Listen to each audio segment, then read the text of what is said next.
नमस्कार दोस्तों, welcome to V plus online service.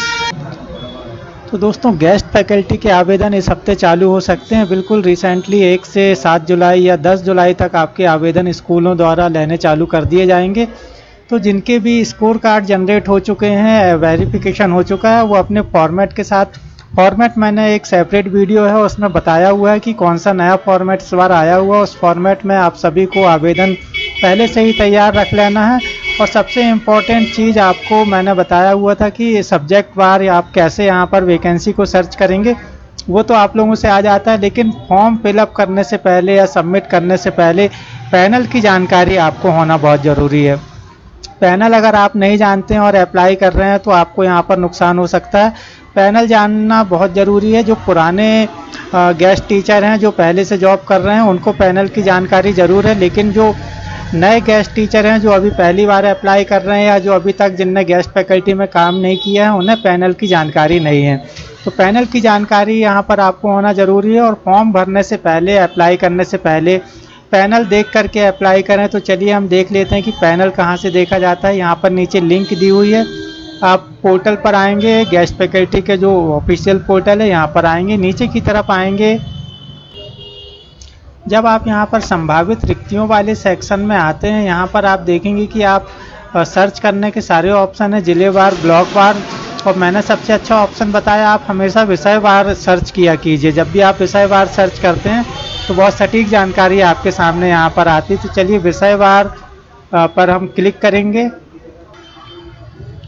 अब यहाँ पर जहाँ भी हमें अप्लाई करना है वो डिस्ट्रिक्ट सेलेक्ट करेंगे, ब्लॉक सेलेक्ट करेंगे। सिंपली आपको जो स्कूल है, किस कैटेगरी के स्कूल में आप अप्लाई करना चाहते हैं, तो जैसे कोई स्कूल अगर प्राइमरी से 12th तक है तो आप यहाँ पर primary to higher secondary school select कर सकते हैं। 6 to 8 क्लास का स्कूल सेलेक्ट कर सकते हैं। 9, 10th और हायर सेकेंडरी 11, 12 चूज़ कर सकते हैं। हम यहाँ पर अभी कोई भी चूज़ कर लेते हैं। अभी सिंपली हमें चेक करना है, जो मैं आप लोगों को बताने वाला हूँ पैनल क्या होती है। तो यहाँ पर हमने स्कूल टाइप सेलेक्ट कर लिया है।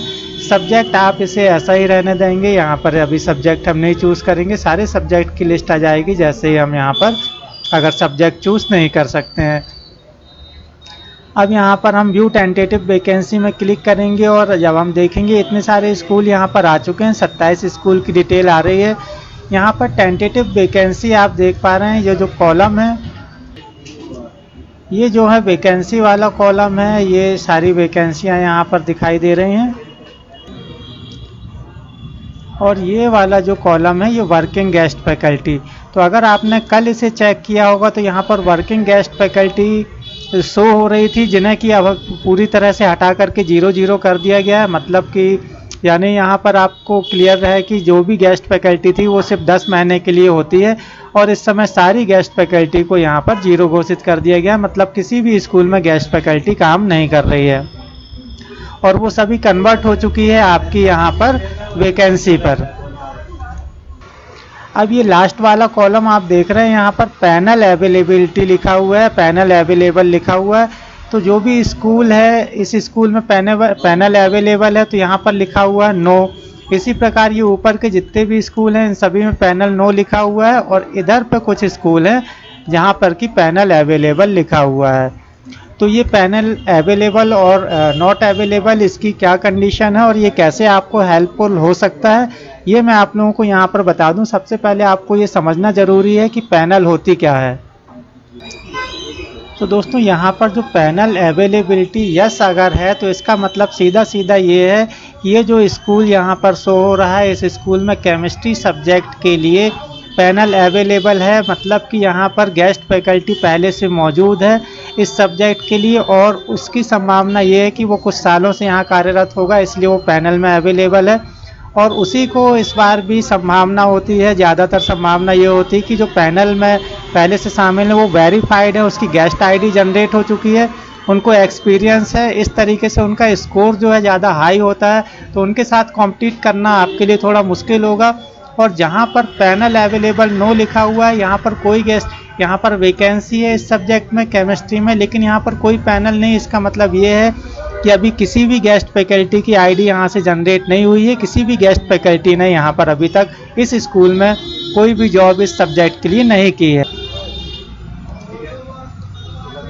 तो दोस्तों अब अगर आप यहाँ ऐसे स्कूल में अप्लाई करते हैं जहाँ पर कि पैनल अवेलेबल है और वहाँ पर जो गेस्ट टीचर पहले से थे उनका स्कोर हाई है, और जब आप यहाँ पर अप्लाई करेंगे तो आपका सिलेक्शन होने के बाद आप भी उस स्कूल की पैनल में शामिल हो जाएंगे। तो इसे कहा जाता है यहाँ पर पैनल। और यहाँ पर पैनल में शामिल होने वाले जो भी गेस्ट टीचर हैं उनकी आईडी जनरेट हो चुकी होती है, सिर्फ उनका स्कोर देखा जाता है।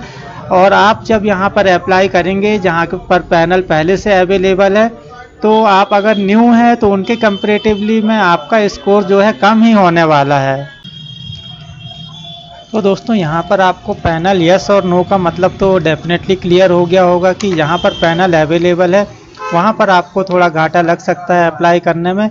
लेकिन दोस्तों वहाँ पर भी आप अप्लाई करेंगे तो यहाँ पर नए सिरे से जो है स्कोर कार्ड लोगों के देखे जाएंगे और उस स्कोर के हिसाब से ही ज्वाइनिंग दी जाएगी। लेकिन स्कोर जो है जहाँ पैनल अवेलेबल है, और अगर कुछ ऐसे नियम आ जाते हैं कि जिसमें वरीयता दी जाए पुराने गेस्ट को या जहाँ पैनल अवेलेबल है तो उस पैनल में से सिलेक्ट किया जाए, अगर ऐसा कुछ नियम आता है नई वैकेंसी में नई ज्वाइनिंग के समय, तो यहाँ पर आपको दिक्कत हो सकती है। इसीलिए यहाँ पर अब आप अपनी सूझबूझ से अपने विवेक से यहाँ पर काम ले सकते हैं और जिस स्कूल में आपको अप्लाई करना है उसके अकॉर्डिंग यहाँ पर अप्लाई कर सकते हैं। तो दोस्तों पैनल की जानकारी आपको कैसी लगी, और अगर इसके रिगार्डिंग आपके पास कोई क्वेरी हो तो आप कमेंट्स कर सकते हैं। और अगर वीडियो अच्छा लगा हो तो लाइक करें, कमेंट्स करें और शेयर ज़रूर करें। फिर मिलेंगे किसी नई जानकारी के साथ, तब तक के लिए नमस्कार।